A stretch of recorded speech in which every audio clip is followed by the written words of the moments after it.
Hey, welcome everybody. Just letting everyone come into the meeting.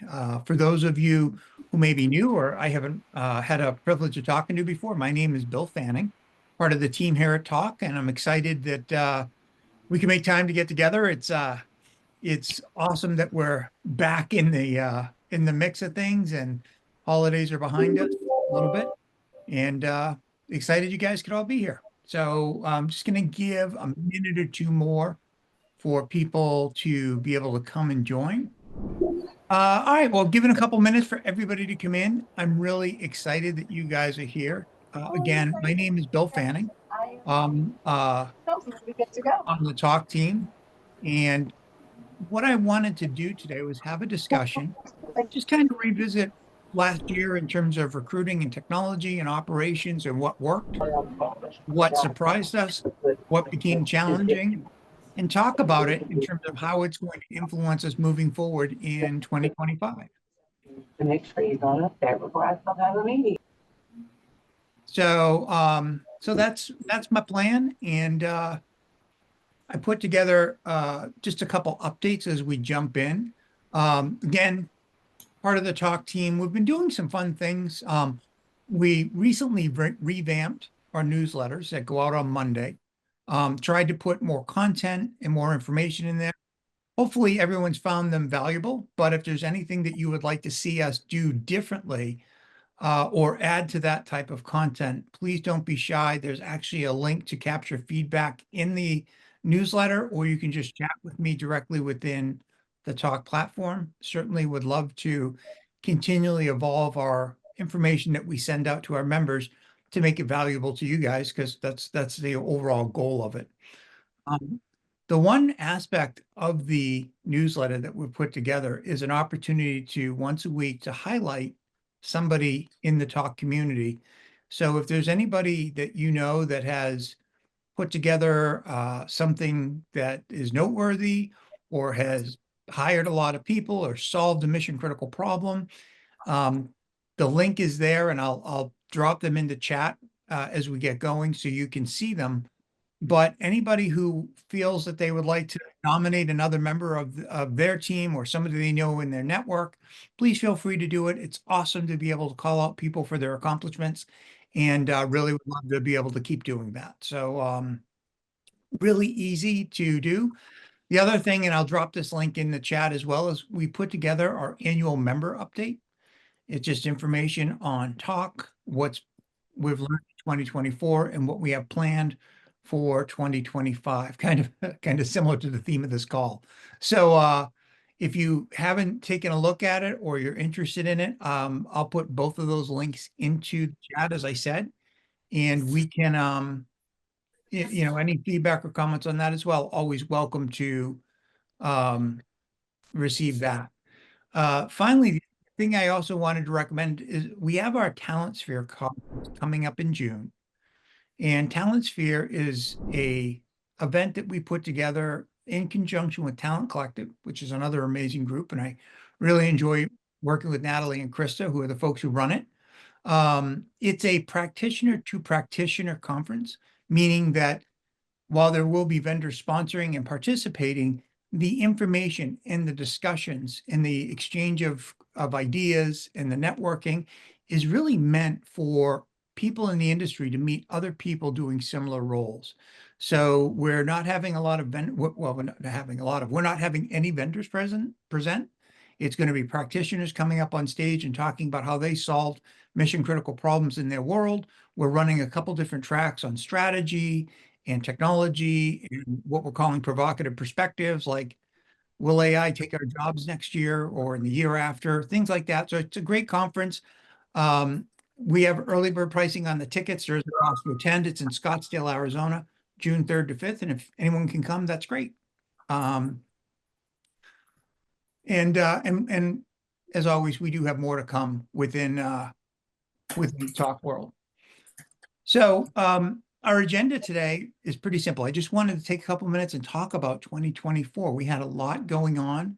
We had a lot of interesting discussions happening in our forums, and really love to understand from everybody in the that's joining us on the call, what were some of the biggest surprises? What were some of the biggest challenges that that people came into.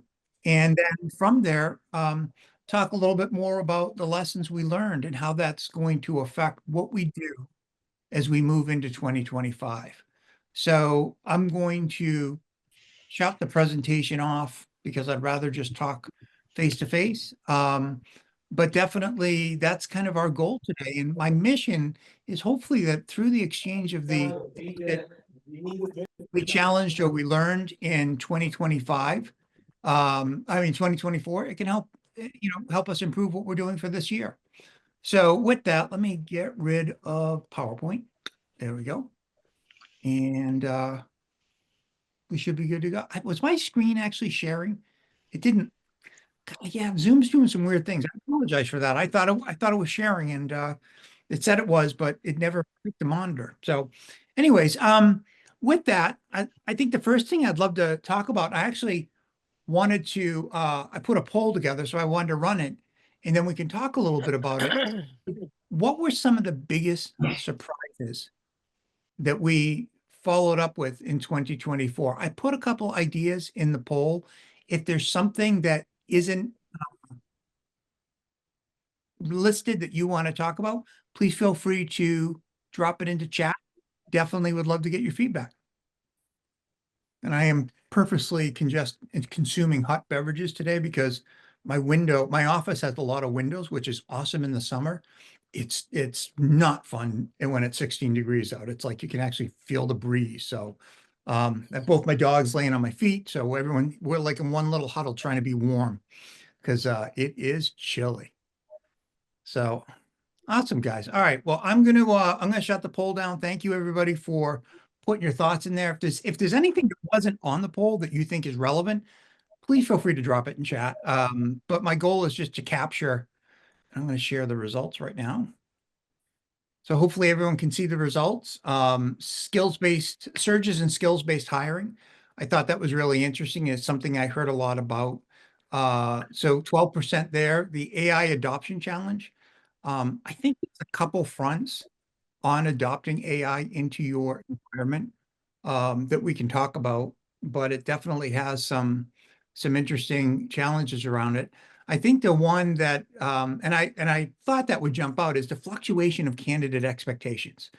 I think it's really interesting how people are engaging and looking at the interview process from the candidate expected. I had read about some unexpected talent shortages in key areas. We always have them, but they always play a role in some of the challenges. And increased turnover is definitely one that I think we're seeing more as the job market lifts, as the political process into a finalization. I think there's a lot of people thinking about getting new roles. So based on that, I'd love to get a discussion going. What are some of those challenges? How have they impacted you in your specific roles? Anyone have an ability to share a little bit on one of those and how it's impacted your hiring process in 2024, or what some of the key takeaways were? I feel like one of the things that I noticed, and I'm still trying to figure out exactly if this is it or am I wanting it to be it just because it gives me a little bit of a story to share. But I've had a lot of candidates in that candidates' expectations where their salaries are significantly higher than what we can do. And then I looked to see when they were hired and were they hired during the Great Resignation? Because so many companies, including us, had to do all sorts of things in order to get good talent to come our way. Because I do find that there has been a level setting in terms of talent or in terms of salaries, that those salaries that were fluctuated or heightened during that time have certainly come down. And so I think there is a little bit of a reality check for some candidates. But I'm still trying to determine, is that truly a story to tell? Or is it just sounds like a story, sounds like a good story that people will accept? I don't know. No, that is very interesting. I do know that in hiring during that time frame, there were a couple times where I was looking to bring people onto a team my personal experience, and there was a 20 to 25% surprise factor. I'm like, you want to make how much? So, you know, fortunately for me, I'm traditionally hiring performance-based roles, account management, sales, things like that. So I have a great comeback when everyone gives me a base too high, say, are you sure you want the quota that goes with that? And usually that brings them right back to reality. So, but in other areas, who else has had that experience? Was that something that other people have seen as a challenge? So Was Bill, not, I'll jump in real quick. Maybe this is, I don't know, this is part of it, but now that the pay transparency laws are starting to become much more prevalent, I think the expectations of candidates, like Victoria, to your point about salary and the expectations, is they want to see it, they want to know it. And if they can find it before they apply to the role, or at least part of that initial conversation, I find that to be incredibly helpful as they go through that. So I know we were dealing with it. There were, we're health, it was a healthcare organization, so not all of our markets require it. But I definitely found that if you are transparent about what it is that you're doing around compensation, it does help the discussion. But there are much higher expectations nowadays about that piece of it, and certainly, we actually found that when we post the salary ranges, the applications maybe not a little bit less, but they're better quality. yeah, that's really interesting. Yeah, we've started doing the same thing, and Bill, to your point, I think that we as a company decided that because it is becoming prevalent in most of the locations where we have our offices, we do it for every application or for every posting. What's challenging is, so let's say that we have it in Chicago, we post it in Chicago, we post it in Kansas City. Well, there's a market differential, and the people that apply in Kansas City want that same salary that is being paid in Chicago, and they're like, "Well, it's on your posting." I'm like, "It's based. It also says it's based on market and based on experience." So having to have more of those difficult conversations is becoming very common. Yep. Yeah, we got to train our recruiters, right, to be able to have those Exactly. conversations How to have early, those early and conversations. often. Right. Yeah, we've got one recruiter on our team that has a great comeback, kind of like Bill, what you were saying. He's like, especially when you ask what somebody's looking for and they kind of play that game, like, well, what is the budget? He's always like, you know what? Everyone has a standard of living. And as far as I know, you have 6 Lamborghinis. So I need to know what it is that you need to make your life tick. Right. Anyone over 3 Lamborghinis, that's just frivolous. The first Right? are a must have. But after that, just you're getting Right. so Right. So it's a great way of diffusing them. And also, I think it eases them a little bit into providing more information. I like that. I like that. What else has been one of the things I didn't put on the questionnaire, and I think probably because I just know it's a challenge, so I'm guessing that all of us have experienced it. But I'm curious how we're dealing with remote and hybrid. Especially when we start seeing, like AT&T wants everyone to come back to the office recently. And then we have, Mhm. was it Zapier putting a billboard up that says our employees aren't children, they can work from home. So it's really conflictive messaging. And I don't even know whether I like the way Zapier, I think it was Zapier that presented that. It's because, quite frankly, there's some environments that I've worked in. It's awesome to have everybody right there. Maybe not every day, but the communication, the transfer of knowledge and soft skills and things that happen when you're together on a regular basis, to me, um, warrants some type of hybrid model. But yeah, I'm curious how people have been encountering that and how you've been dealing with it. We, as a company, are hybrid, and we have a mandate that we first search within our markets. And then if we cannot find the people in those markets, then we move outside. We're sticking to, for now, 2 days a week, although it was just in the news yesterday that one of our competitors is going to 4 days a week. So I don't know if that will change for us. It could be a plus for us. We can certainly use that to our advantage, unless the powers that be make that decision to change it, then it's a different story. But Yeah, and Chris, that's a great comment that you just made, that you're in healthcare and you can't care from patients when you're from home. And I personally, that impacts, my wife is in healthcare and she is at a hospital right now and she's there 5 days a week with mornings or nights. Like she does not have the ability to work from home or work remote. So I'm sure there's a lot of people in similar situations. But when that remote potential is there, it's really interesting. And the mindset of some of the newer people coming into the workforce plays into that and the expectations of why do I need to come to the office? And I don't know if that's something you've run into as well, but I hear it listening to, my kids are just getting into the workforce, two of them anyways. One of them has told me he's going to win megabucks and doesn't need to, but I'm hoping. But the way they talk about the roles is like, oh, they want me to go to the office every day. I'm like, what universe are you in? That's how work works. Go to work. And the mindset is they are not going to do that. They'd rather be unemployed than take a job they have to go to 5 days a week in some situation. Samin, that's a great comment, that it is team dependent. I have heard and I've statistically seen though that job performance, when you put it in LinkedIn or a job board, shifts wildly based on whether you say it's an office, a hybrid, or a remote role. I've seen some of the office roles not perform very well at all compared to the fact that some people can work from home. Has that been something other people struggle with? Yeah, I agree with you, Amanda. I think that there's so much to learn through osmosis and just hearing those conversations that if you're at home, you don't get to hear, especially for junior people. I mean, I even, I love to listen in on phone calls, like if my manager is having a conversation with somebody, I just like to listen in to see how she asks questions, because she asks them very differently than I do. And I might walk away with something new or something to consider.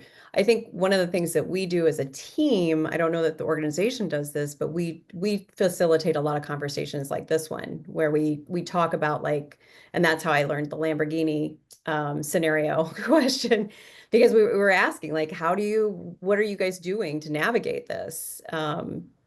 Just so that we can better understand what the junior people are doing, and then also just to glean information. It's a great way to share information, because most of my team is all remote. Yeah. Yeah, that is a really interesting aspect of the communication, because I think that if you haven't been in an environment where you have that ability to overhear conversations, I used to all the time, I'd hear somebody in a difficult conversation, and when that conversation ended, I'd always love to turn around and say, what was going on? Why did you get, because I learned from that. And I love that level of interaction. And I'm sure in a bunch of different roles or scenarios, that's very valuable for people to have over uncertain time. I've always run a remote sales environment for the most of my career, up to almost 65 people working remotely or hybrid. I used to try and get a majority of the people come to work once a week into the office so we could have time for those exchanges. But I think it's relevant. But on another front, an hour of a salesperson's time is much better used on the phone than it is in a car. So I also took cognizant understanding of that. So, it's important to balance that out. Just on a high side note, I did drop a couple of the links into chat while we were talking, and would definitely want to make sure you saw it, just if you're interested. The other thing I was thinking about, and I think that's really interesting, is I'm going to summarize. I've heard the ability to negotiate a little bit better when it comes to unrealistic salaries. The other note I made was the ability to communicate a little bit better with folks around remote, hybrid, other aspects of employment, so they understand kind of the particulars about it. What are some of the other areas that stuck out as needing a change, needing improvement, needing to be rethought when it came to bringing people in, sourcing, all of the aspects of bringing somebody from first touch to first day? Were there any other major changes last year that really stuck out? Hey, Bill, I'll just point out that one of the things that I've noticed and this is with the recruiting team, is I don't know if they're scared, reluctant to use some of the new tools out there that would make them more productive. So I've saw some resistance, in terms of adopting new technology, using it so that way you can be more productive. This call is being That recorded. that to me was a surprise, and again, the team that I have was very seasoned, very senior, been with the organization a long time.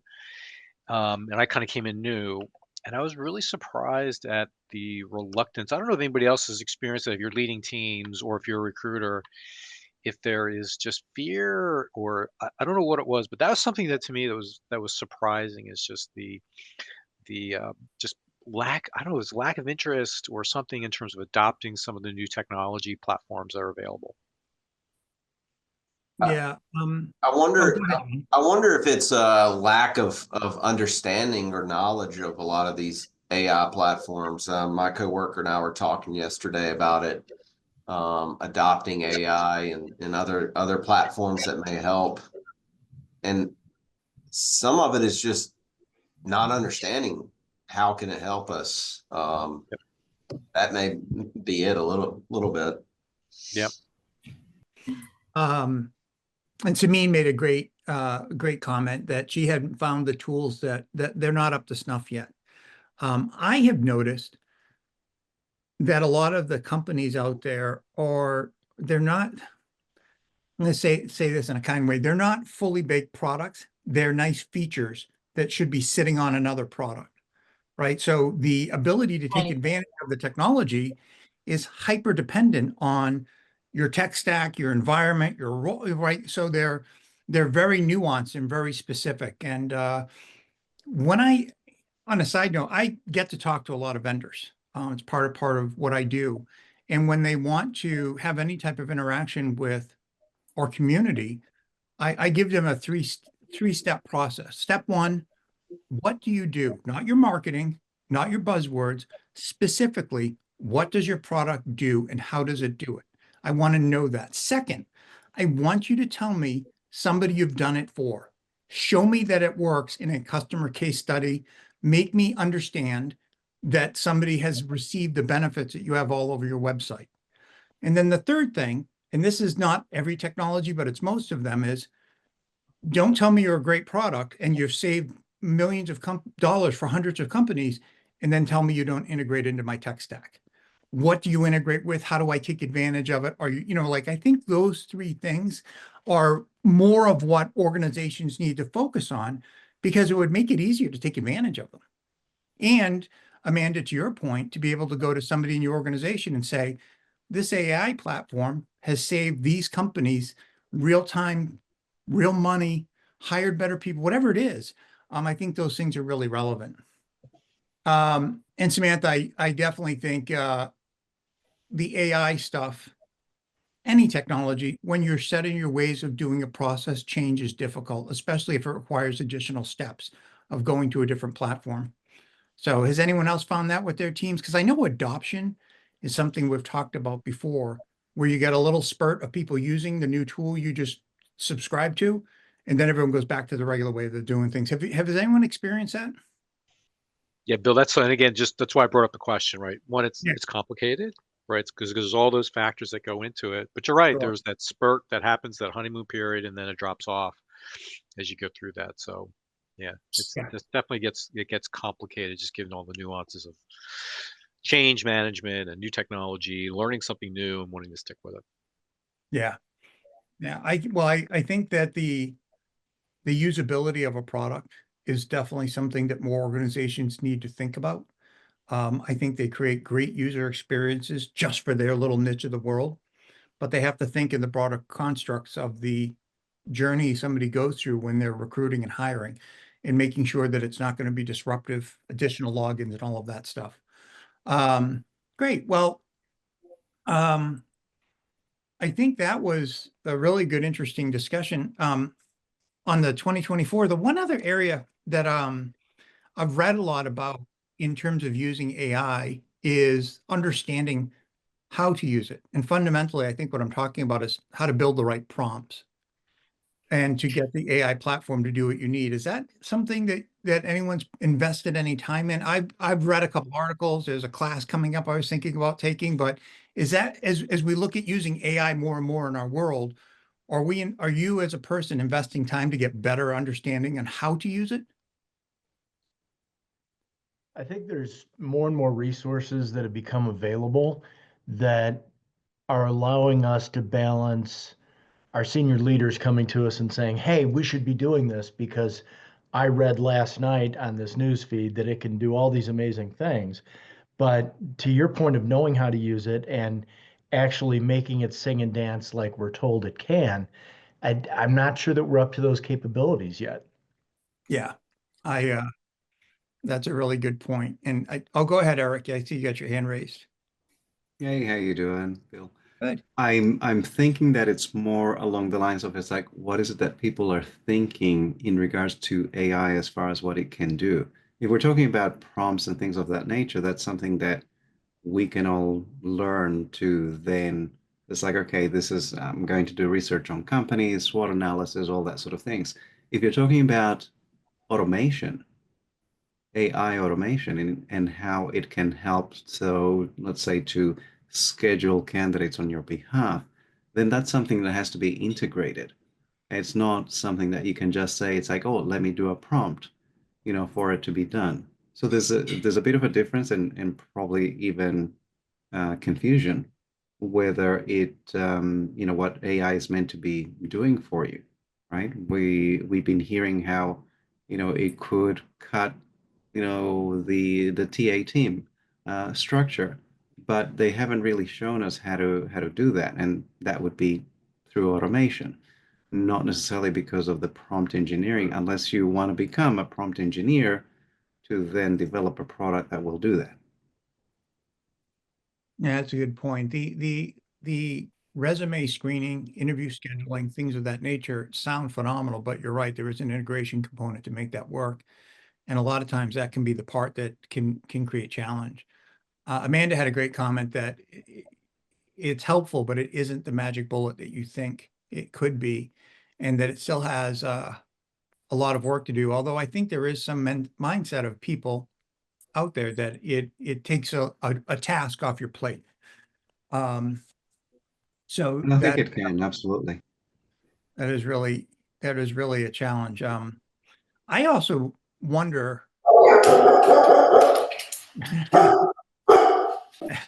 Ella, I'm going to mute you because you just made two German Shepherds go doom. That's kind of funny. I think the prompting challenge that we have today will be gone in 12 months. Like if you've created a product that you don't know how to ask a question to, you need to improve that experience. So I think over time, a lot of the AI platforms or tools that are out there are going to understand that native language is prompts to help you create the task, or pop-ups that say, hey, you asked this question, but did you really mean one of these three things? Things like that, I think will start making it more functional and usable for the masses. It will become more conversational. Yeah, for sure. absolutely. Awesome. So transition a little bit. One of the things so we talked a little bit about 2024 and some of the learnings that we had. The other thing that I wanted to focus on is the year ahead of us. Got a lot of different perspectives being presented in the media around the economy, around hiring. There's a lot of change that's going to be coming with the new administration. It's going to impact a lot of different things. We all have our different perspectives on it, but reality is something's going to happen. We're going to have to figure that out. I'd be curious, and I'm going to make you take another poll because I finally figured out how to do it. In you're looking at 2025, and I thought this would be a good way to start the conversation. I wanted to see what some of the bigger challenges are from your perspective as you're planning to meet your company's hiring needs this year. So I'm gonna throw this up. We'll give it a minute. And again, if there's anything that's not on here that you feel is relevant, just drop it in chat. But here it is. Let's capture your thoughts. Awesome. All right. I'm going to end the poll. We can take a look at the results. I think it's really interesting. So I read a couple articles and I tried to summarize them down to come up with these data points. So labor shortage and skills gap, how to leverage AI. I think that's going to be an ongoing discussion for more than 2025. Evolving to meet the candidate expectations as people are coming into the hiring process. Potential regulatory changes, because like I just said, we have a new administration, and then focusing on diversity, and using some of the new tools to mitigate bias and to kind of improve the diverse hiring process. So was there anything I missed on that list that is bothering anyone or is top of mind for anyone? Awesome, good. So maybe one of the areas to talk about is the labor shortage and skills gap. I know from some of the conversations that's happened within our forums, retail, hospitality, some of those frontline workers are definitely an area where there's a shortage of people. What are some of the other roles that you're having trouble finding people for? I mean, skilled trades is brutal. I don't think anyone's going to argue with that. The labor shortage across pretty much any skilled trade across America right now is a battlefield. Yeah, I think that's a great point, Tyler. I think the skills trades is definitely an area where we have a shortage. It's also an interesting challenge of reaching some of those folks effectively because they don't use the same tools that other people do, i.e. LinkedIn, to look for new roles. So coming up with some different communication channels is always an interesting discussion that I've seen happening when it's talking about skilled labor. Have you tried anything different, Tyler, to social media, anything outside of the norm to kind of reach those folks beyond? I mean, it's kind of funny as you bring that up. It's almost like a juxtaposed position as a whole, right? So we're talking technology, AI, and all this, but none of that runs without electricians, right? And then ironically, like you said, they're not on LinkedIn. There's not a talk website for electricians. And so as we were hiring an electrician recently, you know, it was the most old school of job boards possible, like electricianjobs.com, Craigslist, you know, I think it was like constructionindustryjobs.com. It feels like back to how I was posting jobs in 08 when I started recruiting, and the skilled trades have stuck pretty much to that. There really hasn't been an evolution within the use of platforms and technology for greater outreach. So it was almost like had to take a step back comparatively to hiring other, you know, office-based professional positions or even say engineering-based roles, and have to go like back in time to remember those strategies because those are still the key strategies within the skilled trades community, at least what I saw. Yeah, I mean, there's indeed too, you know, there's general job boards.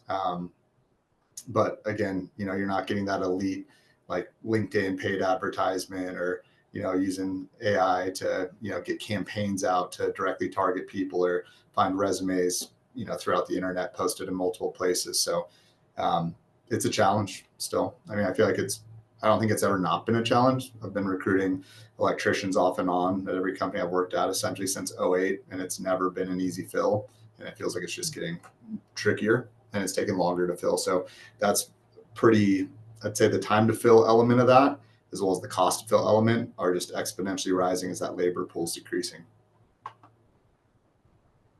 No, that's great feedback. And I know it's interesting you mentioned Craigslist. I used to work for a company where we were a recruitment distribution platform. We had a database of like 25,000 job boards globally, right? Fundamentally, we could put a job almost anywhere. And the number one job board month after month after month was Craigslist by posting volume alone. And it always blew my mind more than Indeed. You know, this was 5 years ago, so more than Monster and Career Builder, which I don't actually know what to call that anymore. Trash can, dumpster fire, Monster Builder. Can blend the names there any way you want. But that's really interesting that on that. So the niche, so Tyler, what you're saying is niche job boards is specifically focused on a very unique skill set are still like your go-tos for that, for skilled labor? I mean, go-to might be generous. I still think, expectations are extremely tempered just by nature of the roles. So it takes, I don't know, like, I guess a for example calculation is you could post on 5 different niche job boards. You still might only get 7 qualified candidates that even meet the baseline, let alone ideal candidate, and about that much. So, and it depends too. We're in a somewhat remote area too. We're in Central Oregon, but even when I was hiring in Portland, the the bigger metro areas, that compensation element then is going to be a big element to get over, because if down the street's hiring for $3 more an hour or a better shift, they know the skills that they bring to the table are definitely in need. So it's definitely not, I wouldn't say it's an employer's market with skilled trades these days. Yeah, that's a good point. Is To that add to this, I've had some challenges in terms of hiring for field service engineers, primarily with electrical backgrounds as well. But then you add in the level of travel, right? Maybe Monday through Friday or occasionally weeks at a time. And so this is where I really lean on our internal network for referrals. And that has been the biggest success, right? If we have internal employees who are happy, we're happy with their onboarding experience and some of the benefits that we offer. That's been my go-to, but I agree, it is really, really brutal. It's difficult to source in this market, and really just word of mouth and employer reputation matters. No, that's a great point. It's the employee referral, my network and my employees' networks were always something that I tried to leverage in a hiring scenario, where I used to ask people, who in your network, who's the one person that you'd love to work with again? They were that good. And we have a role, if it makes sense, refer them over. Referrals to me outperformed, and I'm sure everyone out, you guys probably know this, but I outperformed direct hiring, 10 to 1. It was great.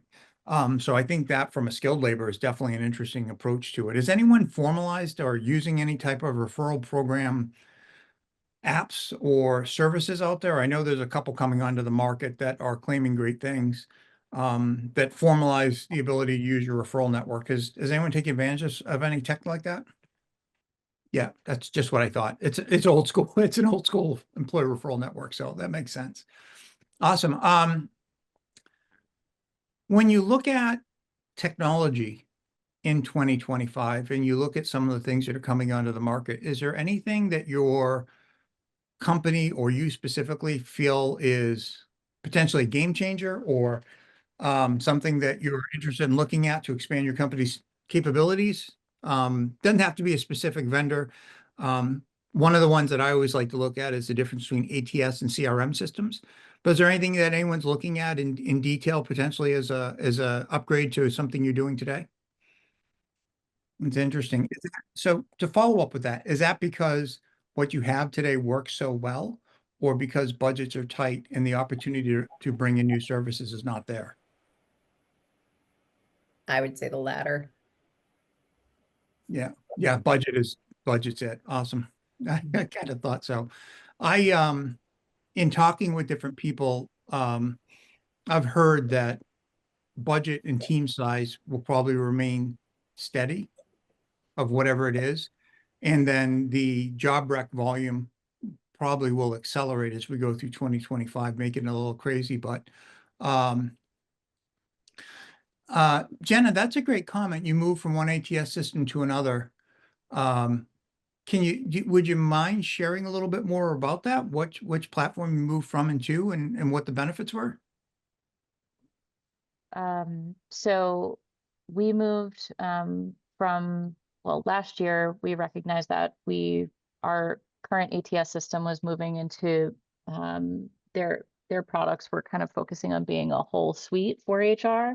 And we truly just needed an applicant tracking system. So we were using Workable. And so we started shopping around for a new system. And I ended up going with Pinpoint as the chosen platform, primarily for its dashboard capabilities. Our hiring managers don't have a lot of time recruiting is kind of an afterthought for our organization. And so I found that Pinpoint was a very reasonable cost and provided a lot of user experience benefits that made sense for our organization. I wouldn't say that it's a one size fits all type of product. It's, we're in a high tech industry with not a lot of hires on a regular basis, maybe about 30 to 45 hires on average per year. But our hiring managers, we also receive a lot of applicants. And so we needed something that was a little bit more efficient for our hiring managers to be able to use the platform. It ended up, I think I slashed the cost by maybe half of what we were paying for Workable. So that was just kind of my first journey into doing that. So it was I think it was a success. I hope it was. We've been using the platform now and it's been good. Good.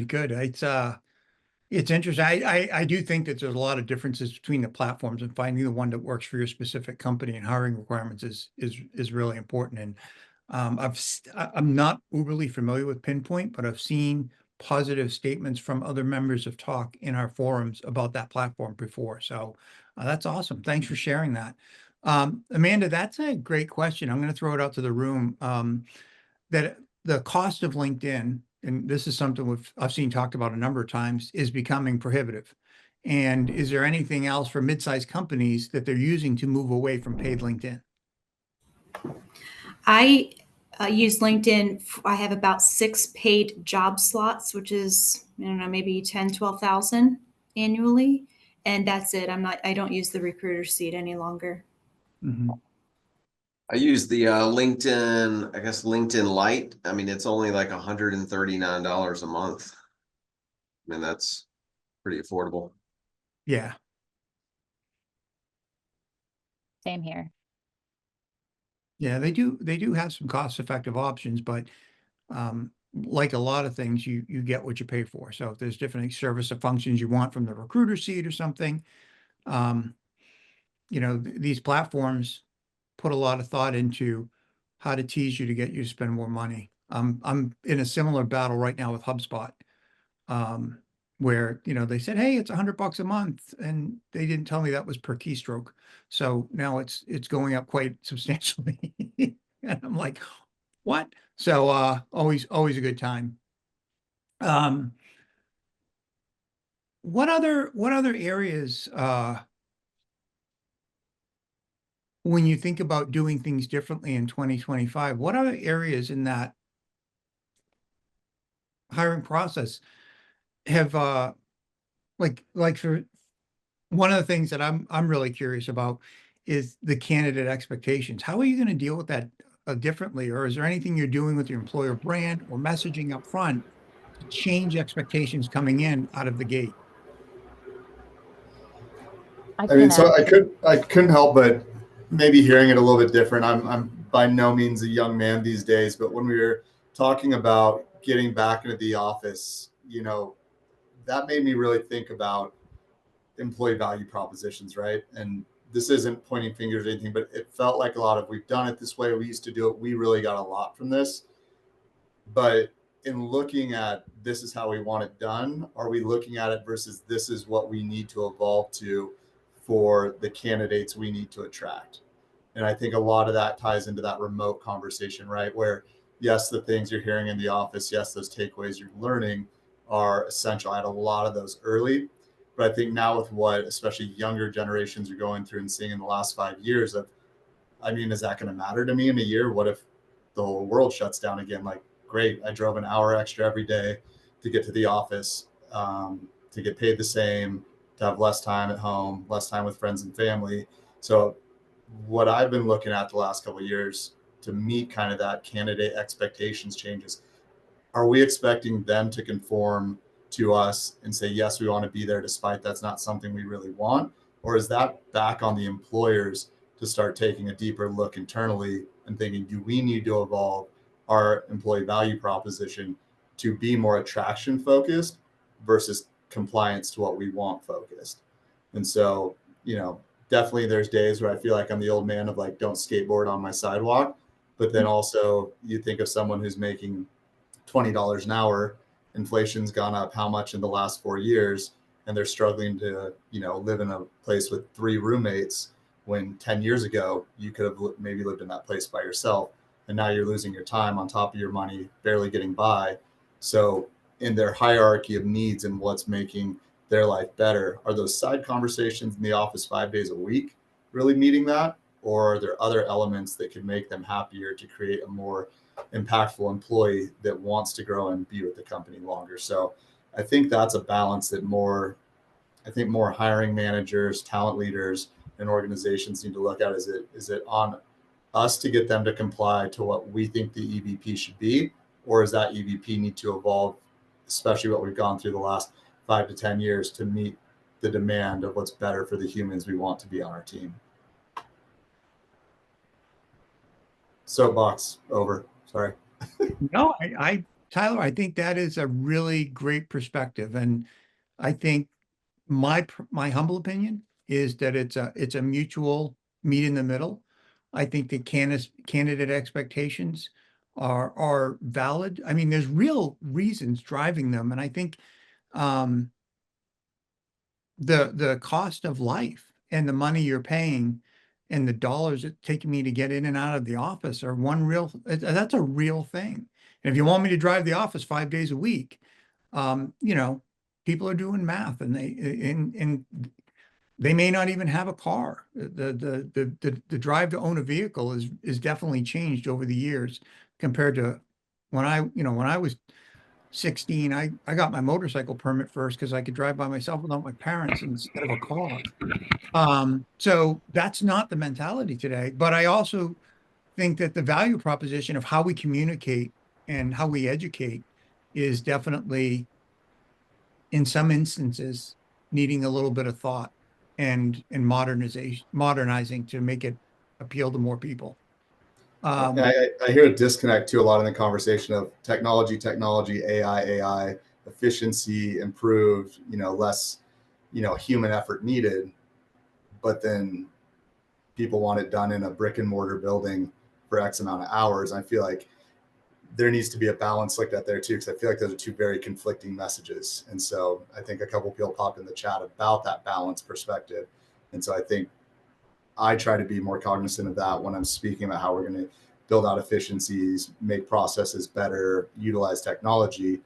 Does that always need to then be at one set location? Because that feels kind of contradictory to be stating that. Yeah, I do think that technology acceleration of the hiring process doesn't negate the need for that human touch and being able to have those conversations and being able, what you just said, Tyler, communicating that stuff is really important to get people comfortable with the culture and in the environment they potentially walk into. And Jenna, that's a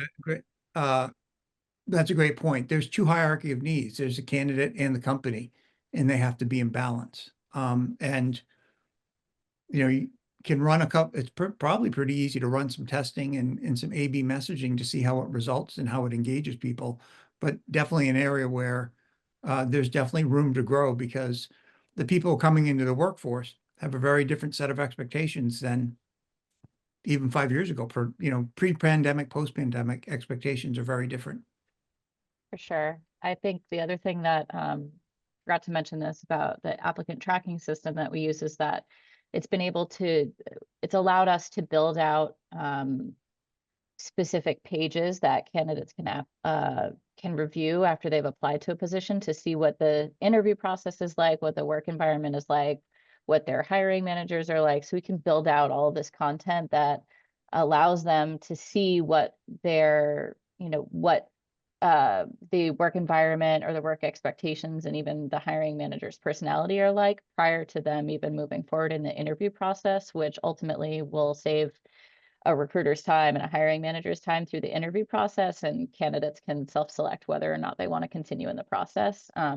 So I think having tools like that, either whether on your website or whether it's content that you can email the candidate after they apply, having that sort of material for them to digest is really helpful and helps streamline that interview process and helps candidates select whether or not they want to. And when you see like a drop in engagement or that sort of thing, that's when you can address whether or not you're sending the right message or whether or not you need to adjust that hierarchy of priorities, for the company.